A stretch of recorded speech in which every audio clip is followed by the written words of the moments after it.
नमस्कार दोस्तों, स्वागत है रामधारी सिंह दिनकर की रश्मि रथी के छठे सर्ग के दूसरे भाग में। तो रश्मि रथी की श्रृंखला में महाप्रतापी कर्ण की गाथा कई चरणों से गुजरती हुई पिछले भाग में महाभारत के रण क्षेत्र में प्रवेश कर चुकी है। पितामह भीष्म पराजित होकर शरशैया पर पड़े हैं। उनकी जगह कौरवी सेना की कमान अब आचार्य द्रोण ने संभाल ली है। तो कौरवों के भूतपूर्व सेनापति पितामह भीष्म की आज्ञा से कर्ण अब तक युद्ध क्षेत्र में प्रवेश नहीं कर पाया था, किंतु अब उनके युद्ध से विलग होने पर कर्ण उनका आशीर्वाद लेकर घनघोर गर्जन करता हुआ सहर्ष समर क्षेत्र में पांव रखता है। ऐसे मानो जन्मों का उसका चिर प्रतीक्षित स्वप्न आज पूर्ण होने वाला है। कौरव की सेना इस महावीर के पदार्पण से प्रसन्नता से भर गई है। कर्ण पांडवों की सेना पर दावानल, बड़वानल या यूं कहे कि काला नल की तरह टूट पड़ा। उस महान प्रलयंकारी तूफान को समक्ष पाकर अर्जुन भी किंग कर्तव्य विमूढ़ हो गया है।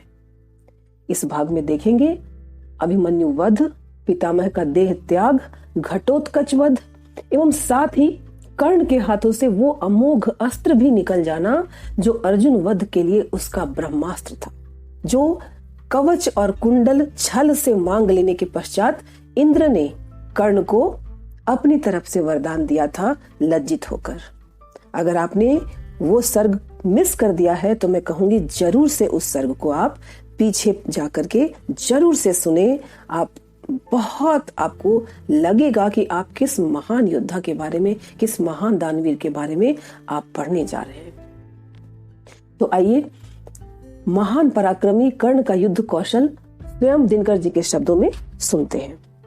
तो राधेय समर की ओर चला, करता गर्जन घनघोर चला, पाकर प्रसन्न आलोक नया, कौरव सेना का शोक गया, आशा की नवल तरंग उठी, जन जन में नई उमंग उठी, मानो बाणों का छोड़ शयन, आ गए स्वयं गंगा नंदन। कौरवों की सेना को ऐसा लगा जैसे कर्ण के रूप में स्वयं भीष्म पितामह वापस आ गए हैं, उनकी कमी पूरी हो गई है। सेना समग्र हुंकार उठी, जय जय राधेय पुकार उठी, उल्लास मुक्त हो छहर उठा, रण जलधि घोष में गहर उठा, बज उठी भेरी समर भेरी भीषण, हो गया शुरू संग्राम गहन, सागर सा गर्जित शुभित घोर, विकराल दंड धर सा कठोर, अरि दल पर कुपित कर्ण टूटा, धनु पर चढ़ महामरण छूटा, ऐसी पहली ही आग चली कि पांडव की सेना भाग चली, झंझाकी घोर झकोर चली, डालों को तोड़ मरोड़ चली, पेड़ों की जड़ टूटने लगी, हिम्मत सबकी छूटने लगी, ऐसा प्रचंड तूफान उठा, पर्वत का भी हिल प्राण उठा, प्लावन का पा दुर्जय पहाड़, जिस तरह कांपती है कगार, या चक्रवात में यथा कीर्ण उड़ते लगते पत्ते विशीर्ण, त्यों उठा कांप थर थर अरिदल, मच गई बड़ी भीषण हलचल, सब रथी व्यग्र बिल्लाते थे, कोलाहल रोक न पाते थे, सेना को यों बेहाल देख, सामने उपस्थित काल देख, गरजे अधीर हो मधुसूदन, बोले पार्थ से निगूढ़ वचन, दे अचिर सैन्य को अभयदान, अर्जुन अर्जुन हो सावधान, तू नहीं जानता है यह क्या, करता न शत्रु पर कर्ण दया, दाहक प्रचंड इसका बल है, यह मनुज नहीं काला नल है, बड़वानल यम या काल पवन, करते जब कभी कोप भीषण, सारा सर्वस्व न लेते हैं, उच्छिष्ट कुछ छोड़ देते हैं, पर इसे क्रोध जब आता है, कुछ भी न शेष रह पाता है। बाणों का अप्रतिहत प्रहार, अप्रतिम तेज पौरुष अपार, त्यो गर्जन पर गर्जन निर्भय, आ गया स्वयं सामने प्रलय, तू इसे रोक भी पाएगा या खड़ा मूक रह जाएगा, यह महामत मानव कुंजर, कैसे अशंक हो रहा विचर, कर को जिस ओर बढ़ता है पथ उधर स्वयं बन जाता है, तू नहीं शरासन तानेगा, अंकुश किसका यह मानेगा, अर्जुन विलंब पातक होगा, शैथिल्य प्राण घातक होगा, उठ जाग वीर मूढ़ता छोड़, धर धनुष वान अपना कठोर, तू नहीं जोश में आएगा तो आज ही समर चुक जाएगा। के शव का सिंग दहाड़ उठा, मानो चिघाड़ पहाड़ उठा, बानों की फिर लग गई झड़ी, भागती फौज हो गई खड़ी, जूझने लगे कौन्तेय कर्ण, ज्यों लड़े परस्पर दो सुपर्ण। एक ही वृंत के दो कमल, एक ही कुक्ष के दो कुमार, एक ही वंश के दो भूषण, विभ्राट वीर पर्वताकार, बेधने परस्पर लगे सहज सहोदर, शरीर में प्रखर बाण, दोनों की किंशुक देह हुई, दोनों के पावक हुए प्राण। अंधड़ बनकर उन्माद उठा, दोनों दिश जय जयकार हुई, दोनों पक्षों के वीरों पर मानो भैरवी सवार हुई। कट कट कर गिरने लगे क्षिप्र, रुंडों से मुंड अलग होकर, बह चली मनुज के शोणित की धारा, पशुओं के पग धोकर। लेकिन था कौन हृदय जिसका कुछ भी यह देख दहलता था कौन नरों की लाशों पर जो नहीं पांव धर चलता था। तन्वी करुणा की झलक झीन किसको दिखलाई पड़ती थी, किसको कटकर मरने वालों की चीख सुनाई पड़ती थी। केवल अलाक का घूर्णि चक्र, केवल वज्रायुध का पहाड़, केवल विनाशकारी नर्तन, केवल गर्जन, केवल पुकार।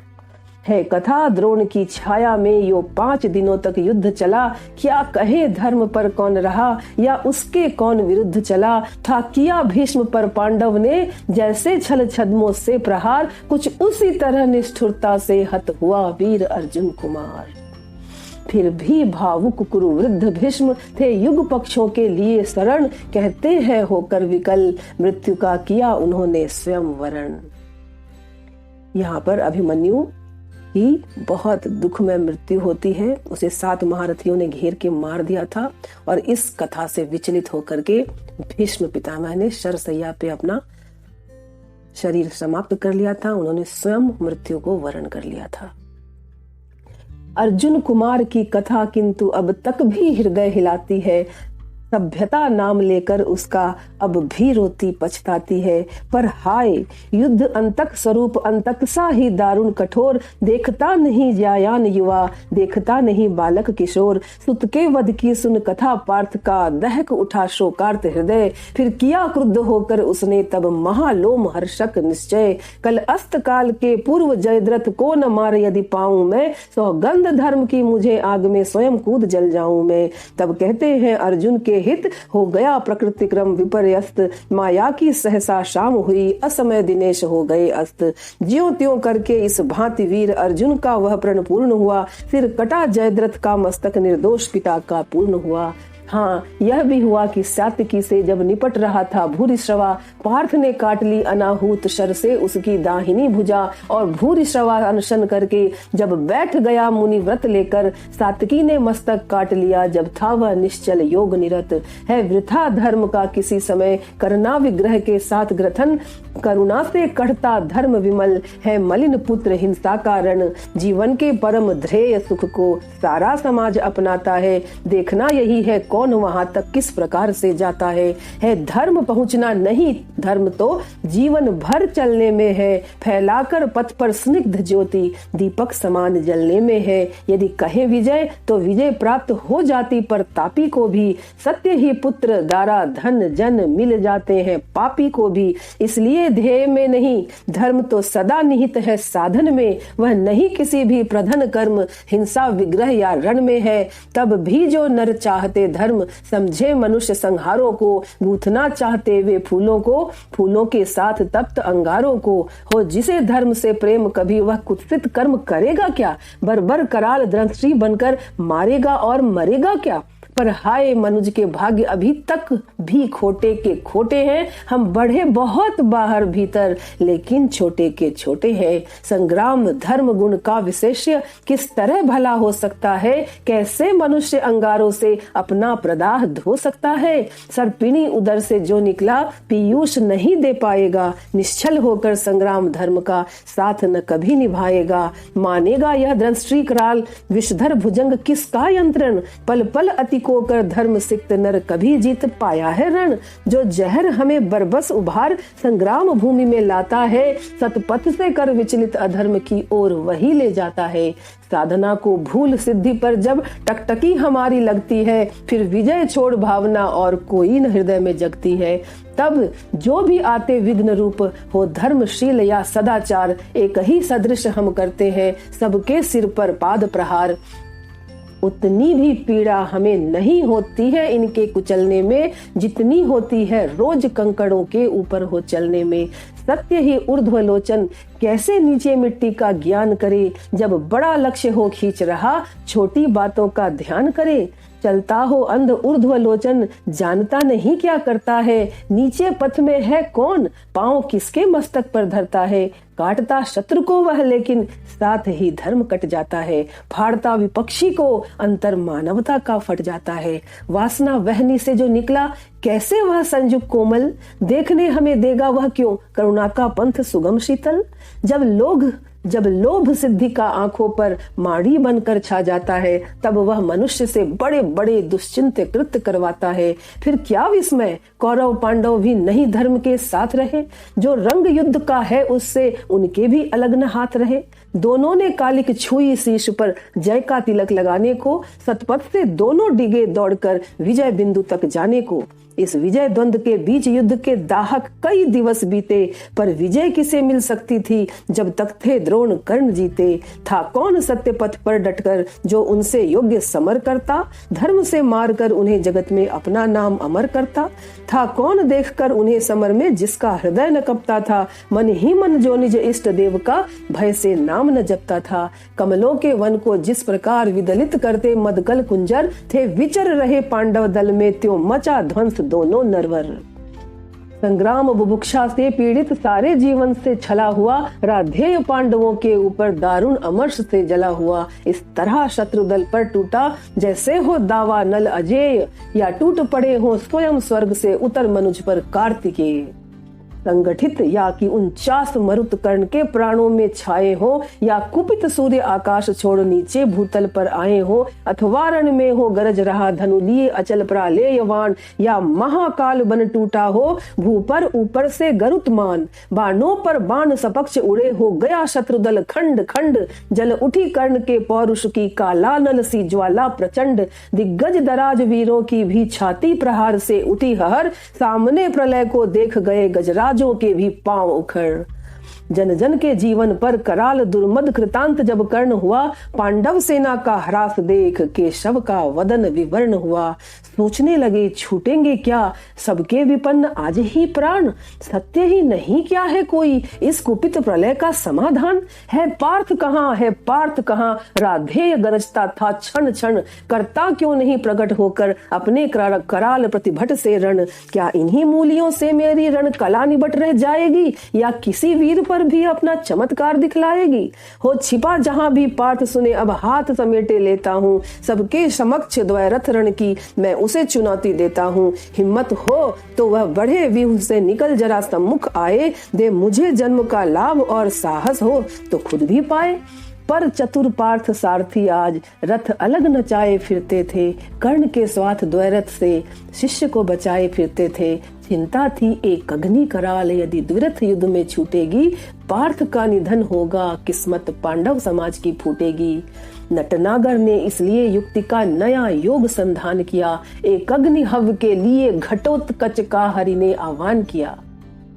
बोले बेटा क्या देख रहा, हाथ से विजय जाने पर है, अब सबका भाग्य एक तेरे कुछ कर्तव्य दिखलाने पर है। यह देख कर्ण की विशिख दृष्टि कैसी कराल झड़लाती है, गो के समान पांडव सेना भय विकल भागती जाती है।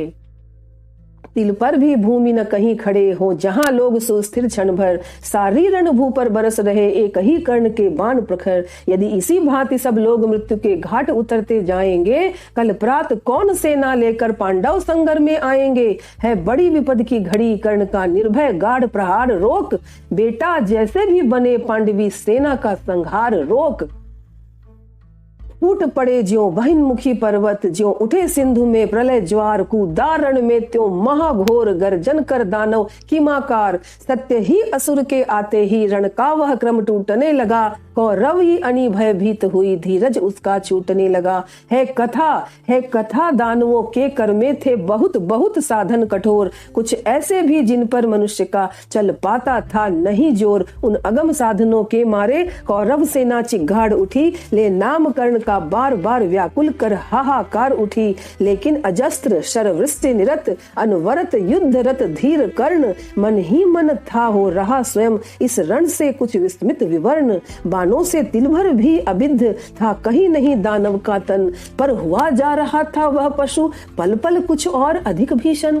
जब किसी तरह भी नहीं रुद्ध हो रही हो सकी महादानव की गति, सारी सेना को विकल देख बोला कर्ण से स्वयं कुरुपति, क्या देख रहे हो सखे दस्यु, ऐसे क्या कभी मरेगा यह? 2 घड़ी और जो देर हुई सबका संहार करेगा यह। हे वीर विलपते हुए सैन्य का अचिर किसी विधि त्राण करो, अब नहीं अन्य गति आंख मूंद एक अग्नि का संधान करो। अरिका मस्तक है दूर अभी अपनों को, जो मरण पाश है पड़ा प्रथम उसमें से हमें छुड़ाओ तो। एक अग्नि अर्थात वह अमोघ अस्त्र जो कर्ण ने अपने कवच कुंडल दान करने के पश्चात देवराज इंद्र से वरदान स्वरूप पाया था। कर्ण को इसी एक अग्नि, इसी अमोघ अस्त्र का सहारा था अर्जुन को हराने का।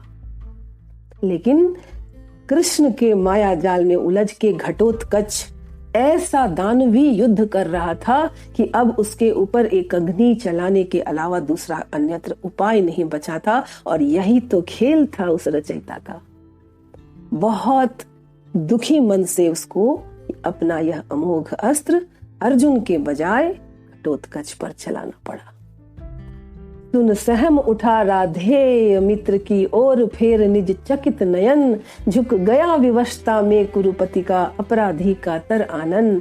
मन ही मन बोला कर्ण, पार्थ तू वै का बड़ा बली निकला, या यह कि आज एक बार फिर मेरा ही भाग्य छली निकला। रहता आया था मुदित कर्ण जिसका अजेय संबल लेकर, था किया प्राप्त जिसको उसने इंद्र को कवच कुंडल देकर। जिसकी करालता में जय का विश्वास अभय हो पलता था, केवल अर्जुन के लिए जिसे राधे जुगाए चलता था। वह काल सर्पिणी की जिह्वा, वह अटल मृत्यु की सगी स्वसा, घातकता की वाहिनी शक्ति यम की प्रचंड वह अनल रसा। लपलपा आग सी एक अग्नि तुनीर छोड़ बाहर आई, चांदनी मंद पड़ गई समर में दाहक उज्ज्वलता छाई। कर्ण ने भाग्य को ठोक उसे आखिर दानव पर छोड़ दिया। विह्वल हो कुरुपति को विलोक, फिर किसी और मुख मोड़ लिया। उस असुर प्राण को बेध दृष्टि सबकी क्षण भर त्रासित करके, एक अग्नि ऊपर लीन हुई अंबर को उद्भासित करके। पा धमक धरा धस उछल पड़ी, जो गिरा दस्यु पर्वताकार। हा हा की चारों ओर मची पांडव दल में व्याकुल पुकार। नरवीर युधिष्ठिर नकुल भीम रह सके कहीं कोई न धीर, जो जहां खड़े थे लगे वहीं करने का तर क्रंदन गंभीर। सारी सेना थी चीख रही, सब लोग व्यग्र बिल खाते थे, पर बड़ी विलक्षण बात हंसी नटनागर रोक न पाते थे। टल गई विपद कोई सिर से, या मिली कहीं मन ही मन जय। क्या बात हुई क्या देख हुए, केशव इस तरह विगत संशय। लेकिन समर को जीत कर निज वाहिनी को प्रीत कर, वलयित गहन गुंजार से पूजित परम जयकार से। राधेय संगर से चला मन में कहीं खोया हुआ, जय घोष की झंकार से आगे कहीं सोया हुआ। हारी हुई पांडव चमू में हंस रहे भगवान थे, पर जीत कर भी कर्ण के हारे हुए से प्राण थे। क्या सत्य ही जय के लिए केवल नहीं बल चाहिए, कुछ बुद्धि का भी घात, कुछ छल छद्म कौशल चाहिए। क्या भाग्य का आघात है, कैसी अनोखी बात है। मोती छिपे आते किसी के आंसुओं के तार में, हंसता कहीं अभिशाप ही आनंद के उच्चार में। मगर यह कर्ण की जीवन कथा है, नियति का भाग्य का इंगित वृथा है। मुसीबत को नहीं जो झेल सकता, निराशा से नहीं जो खेल सकता। पुरुष क्या श्रृंखला को तोड़ करके चले आगे, नहीं जो जोड़ करके। इस प्रकार आज के भाग में आपने देखा दोस्तों कि नट नागर उस कृष्ण कन्हैया ने नियति का ऐसा चक्र चला कि पराक्रमी कर्ण को भी छलावे का सामना करना पड़ा। और जिस एक अग्नि को, जिस अमोघ अस्त्र को उसने अपने चिर परिचित जन्म जन्म के दुश्मन, अपने शत्रु अर्जुन को परास्त करने के लिए संभाल के रखा हुआ था, उस एक अग्नि को श्री कृष्ण ने छल से निकलवा ही दिया। और चूंकि वह एक अग्नि सिर्फ एक ही बार काम आ सकती थी, इसलिए घटोत्कच का वध करके वह वापस इंद्र के पास चली जाती है और कर्ण का तुनीर फिर से खाली का खाली रह जाता है। और जीतने के बावजूद वो समर से खाली हाथ और शोक में डूबा हुआ अपने घर को वापस चला जाता है। तो दोस्तों, ये कहानी का अंत नहीं है, अपने चरमोत्कर्ष पे युद्ध है। अगली बार हम लोग फिर मिलेंगे रश्मि रथी के 7वें सर्ग के साथ। तो तब तक दिल थाम कर बैठिए। बाय बाय, नमस्कार, धन्यवाद।